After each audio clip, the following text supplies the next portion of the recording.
Bismillah, alhamdulillah ala nikmatillah. Wassalatu wassalamu ala rasulillah Muhammad ibn Abdillah wa ala alihi wa ashabihi wa man tabi'ahum bi ihsanin ila yaumil qiyamah, amma ba'du. Yang kita hormati bersama pengurus yayasan dan takmir Masjid Ahmad Dahlan Sedayu, Kabupaten Gresik. Yang saya hormati Bapak Kapolsek Sedayu beserta anggota. Kepada jamaah Bapak Ibu rahimakumullah. Alhamdulillah pada siang ini kita ditakdirkan oleh Allah dalam keadaan sehat walafiat bisa melaksanakan ibadah sholat asyar berjamaah di Masjid Ahmad Dahlan. Mudah-mudahan ibadah sholat berjamaah ini bisa kita laksanakan dengan istiqamah, berharap ridho dari Allah Subhanahu wa Ta'ala. Amin amin ya rabbal alamin. Yang kedua, kami haturkan terima kasih. Kami dari Ditbimas Polda Jawa Timur pada kesempatan ini melaksanakan silaturahmi di sejumlah tempat, baik di masjid, di gereja, di pura, dan di tokoh-tokoh masyarakat. Dalam rangka apa? Dalam rangka mendekatkan diri kepada masyarakat untuk menggali informasi dan menyampaikan informasi. Karena dengan membagi informasi itu bagian daripada solusi menyelesaikan masalah. Seperti kata pepatah Arab, al-i'lan juz'un min khilul muskilah. Memberi informasi bagian daripada solusi menyelesaikan masalah. Nah, Bapak Ibu hadirin sekalian, informasi apa yang perlu kami sampaikan? Tentunya adalah situasi kabar baik. Alhamdulillah Indonesia dan Jawa Timur khususnya dalam keadaan aman dan kondusif. Itu semua tak lepas peran serta dari tokoh agama, tokoh masyarakat, ulama, dan para jamaah semua yang turut serta menjaga ketertiban dan keamanan di masyarakat. Mudah-mudahan ke depan tambah aman dan kondusif sebagaimana yang kita harapkan terwujudnya Toto Tentrem Kerto Raharjo, baldatun thayyibatun wa rabbun ghafur. Amin amin ya rabbal alamin. Bapak Ibu hadirin sekalian, meskipun situasi Kamtibmas di Jawa Timur boleh dikata relatif aman dan kondusif, akan tetapi ada beberapa hal yang perlu mendapatkan perhatian kita bersama. Pertama adalah masalah laka lantas, di mana setiap tahun kejadian laka lantas terus bertambah. Suatu misal tahun 2022 dibanding 2021 itu meningkat 40%. Kalau kita perhatikan press release Kapolda pada akhir Desember 2022, angka laka lantas itu mencapai 27.000 kali lebih di Jawa Timur. Yang meninggal dunia ada 4.889 orang meninggal dunia. 4.889 kalau kita bagi 360 hari dalam setahun, berarti setiap hari terjadi laka lantas yang meninggal dunia 13 orang. Kira-kira 13 orang itu oke positif, Pak. Banyak ya? Banyak. Itu baru di Jawa Timur, belum di Jawa Tengah, belum di Jawa Barat, belum di Jakarta, belum di Sumatera, belum di Kalimantan, Sulawesi dan Papua. Ribuan setiap bulannya. Ini menjadi keprihatinan. Nah, perlu diketahui Bapak Ibu sekalian, kejadian laka lantas itu disebabkan memang banyak hal. Bisa karena human error, faktor manusia. Bisa karena faktor kendaraannya remnya blong atau tidak ada lampunya, atau bannya halus, atau ada trouble yang lain. Juga bisa karena faktor jalannya yang rusak, banyak yang lubang, jalannya naik, jalannya turun, jalannya sempit, dan lain sebagainya. Juga bisa faktor cuaca yang sangat gelap, hujan, dan lain sebagainya. Akan tetapi dengan seringnya kejadian laka lantas itu yang paling banyak disebabkan human error, yaitu faktor kesalahan manusia. Mungkin karena ngantuk, karena kecapean. Jadi kalau kita berkendara, Bapak sekalian, maksimal 4 jam harus istirahat. Karena kalau sudah lebih dari 4 jam, kelelahan, kecapean, dan ngantuk akan datang, rawan terjadi laka lantas. Mungkin kalau toh tidak capek, merasa paling repot, sehingga ngebut, tidak peduli, nyalip dari kiri, bahkan forbidden diterjang, lampu merah diterjang. Betul Pak? Panjenengan nggih nate ngoten niku Pak. Lampu merah bablas. Ini alhamdulillah selamat ya. Orang yang menerjang lampu merah itu pelanggaran. Kalau bahasa agama namanya Pak, maksiat. Betul nggih Pak Yai? Maksiat itu. Justru kemaksiatan hablum minan nas ini repot. Dosanya disegerakan. Apa itu? Kecelakaan. Kalau toh tidak kecelakaan, mungkin yang haknya orang lain yang diambil mesti ngersulo dengan kata-kata yang tidak indah. Kenapa? Karena merasa haknya diambil oleh yang melanggar itu. Untuk itulah kita di dalam berkendaraan, mari kita berhati-hati dan perlu kita sampaikan kepada anak kita, keluarga kita, dan mungkin tetangga atau teman kita.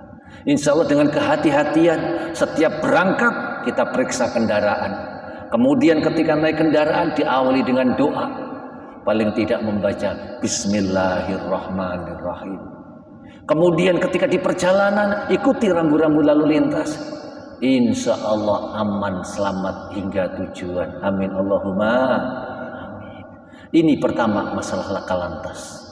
Yang kedua Bapak Ibu hadirin sekalian, masalah handphone. Handphone ini seperti apa? Pisau bermata dua.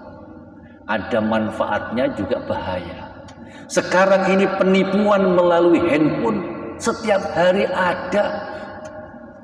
Saya dinas di Polres Kasatintel lama, Kapak SDM lama. Sepertinya setiap hari 2, 3, 4 laporan terkait penipuan melalui medsos.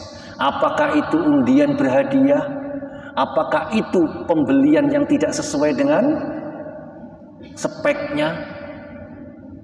Atau menawarkan investasi? Atau memang ada penyadapan sehingga tabungan di bank hilang untuk mendownload dengan modus yang macam-macam? Sekarang ini kan lagi usum undangan pernikahan pakai medsos ya, mendownload. Setelah didownload di situ ternyata itu hanya sebagai kedok. Kita mendownload aplikasi mereka, akhirnya bisa merekam data yang kita miliki.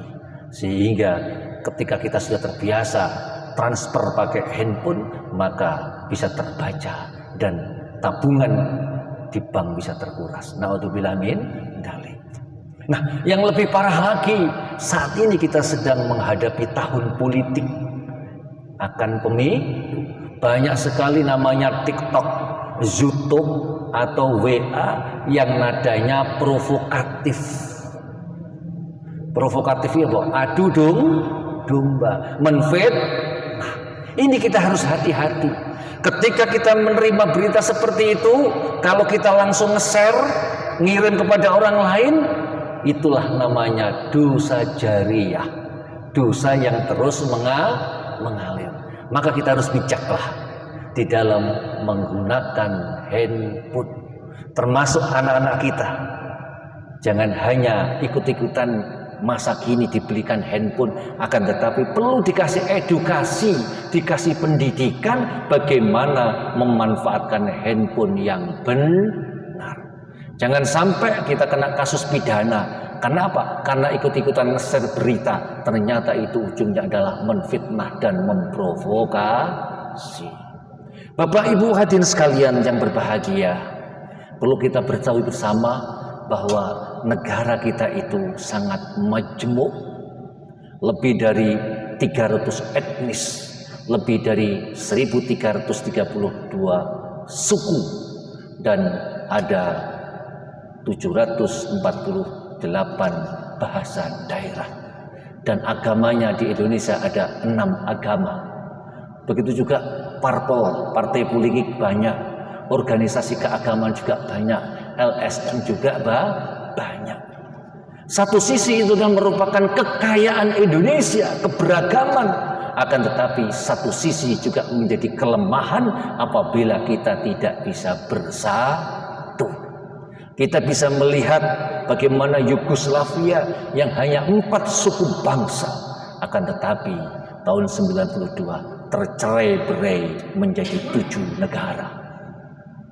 Di Timur Tengah hanya satu bangsa Arab, bahasanya satu bahasa Arab, tapi sekarang pecah menjadi 24 negara. Indonesia itu banyak suku, banyak bangsa, banyak agama, banyak bahasa, sangat rawan terjadinya perpecahan.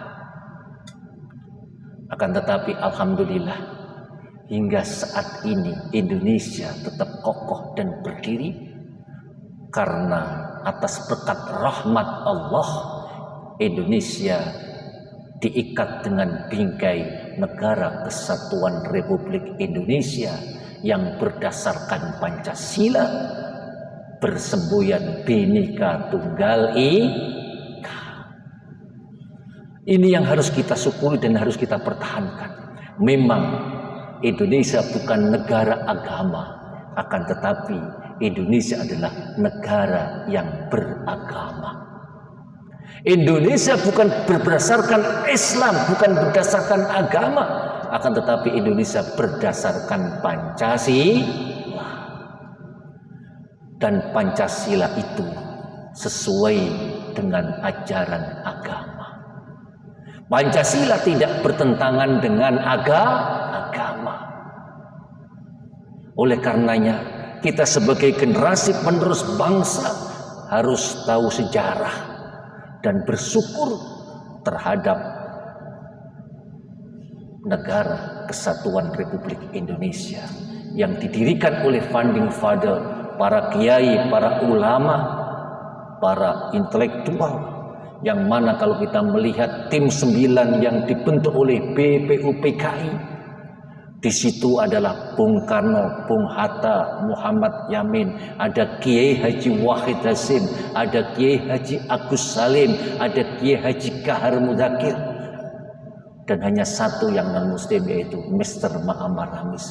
Beliau itu sepakat dan sependapat bahwa negara Indonesia adalah bentuknya NKRI dan dasarnya Pancasila. Nah, Bapak Ibu hadirin sekalian, ini perlu kami sampaikan. Kami berharap dengan majelis yang terhormat ini adalah orang-orang yang baik semua dan tokoh masyarakat berkenan untuk menyampaikan kepada jamaahnya, menyampaikan kepada teman, kepada saudaranya. Untuk apa? Untuk memupuk rasa nasionalisme, rasa cinta kepada tanah air. Kami cinta tanah air Indonesia, kami bangga jadi bangsa Indonesia. NKRI senang tiasa kami jaga demi kejayaan bangsa Indonesia. Sholli wa salim iman ala Ahmada, sholli wa salim iman ala Ahmada, wal ali wal ashabi man qad wahada, wal ali wal ashabi man qad wahada. Wahai pemuda pemudi Indonesia, rajinlah belajar, giat bekerja, masa depan bangsa pada pemuda Indonesia kita semuanya. Allahumma shalli ala sayyidina Muhammad. Mudah-mudahan sedikit apa yang kami sampaikan ini bermanfaat, dan mudah-mudahan Indonesia toto tentrem kerto raharjo baldatun thayyibatun wa rabbun ghafur. Amin amin ya rabbal alamin. Demikian, kurang lebihnya saya mohon maaf. Wabillahi taufik wal hidayah. Wassalamualaikum warahmatullahi wabarakatuh.